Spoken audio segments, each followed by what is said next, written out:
দক্ষযজ্ঞ হিন্দু পুরাণের একটি গুরুত্বপূর্ণ ঘটনা, যা দেবদেবীদের সম্পর্ক, অহংকার, ভক্তি ও ত্যাগের এক অনন্য নিদর্শন। প্রজাপতি দক্ষ ছিলেন ব্রহ্মার মানসপুত্র।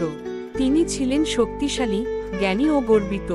তার কন্যা সতী ভগবান শিবকে বিবাহ করেন, কিন্তু দক্ষ ভগবান শিবকে পছন্দ করতেন না।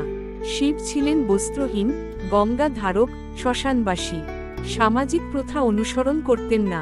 শিব ছিলেন যোগী ও সহজ স্বভাব, যা দক্ষের রাজকীয় অহংকারে বাধা দেয়।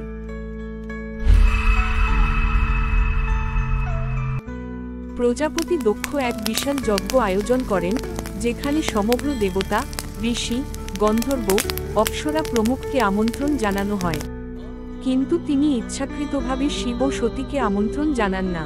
তার মনে ছিল শিবের প্রতি তীব্র অবজ্ঞা। সতী দেখতে পান যে বাবার যজ্ঞ হচ্ছে, কিন্তু তাকে ও তার স্বামীকে আমন্ত্রণ জানানো হয়নি। শিব সতীকে বলেন, অবাঞ্ছিত অতিথি কখনো সম্মান পায় না। কিন্তু সতী তর্ক করে বলেন, আমি কন্যা, পিতার ঘরে যাওয়া অধিকার আমার আছে। শিব অনুমতি না দিলেও সতী নিজে পিতার যজ্ঞস্থলে পৌঁছান। সেখানে গিয়ে তিনি দেখেন কেউ তাকে স্বাগত জানায় না। তার পিতা ভর্ৎসনা করে বলেন, শিব অযোগ্য স্বামী। সতী তা সহ্য করতে না পেরে যজ্ঞকুণ্ডের আগুনে নিজেকে আহুতি দেন। এই দৃশ্য ছিল অত্যন্ত মর্মান্তিক। সতীর মৃত্যুর খবর পেয়ে শিব প্রচণ্ড ক্রোধান্বিত হন। শিব তার জটাজুট থেকে বীরভদ্র ও মহাকালীর সৃষ্টি করেন এবং তাদের বলেন যজ্ঞ ধ্বংস করতে। বীরভদ্র ও কালী যজ্ঞস্থলে গিয়ে ধ্বংসযজ্ঞ চালান। সমস্ত দেবতাদের অপমান করা হয়। দক্ষের শিরচ্ছেদ করা হয়। দেবতারা শিবকে শান্ত করার জন্য প্রার্থনা করেন। শিব ধীরে ধীরে শান্ত হন এবং দক্ষকে একটি ছাগলের মস্তক দিয়ে পুনর্জীবিত করেন। যজ্ঞ পুনরায় সম্পন্ন হয়।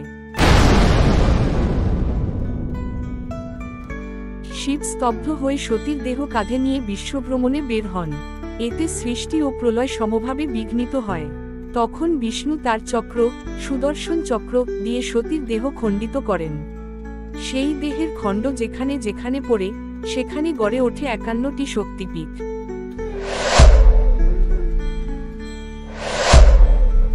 এক, অহংকারের পতন। অহংকারী দক্ষের অপমান ও পতন ঘটে। 2, ভক্তির শক্তি। সতীর ভালোবাসা, আত্মত্যাগ ভক্তির পরাকাষ্ঠা। 3, শিবের প্রকৃতি। শিব প্রেমিক, ত্যাগী, ভক্তপ্রিয় ও ধ্বংসকারী, সমস্ত রূপ একত্র। 4, শক্তিপীঠের উত্থান। সতীর দেহ থেকেই শক্তির পূজার সূচনা।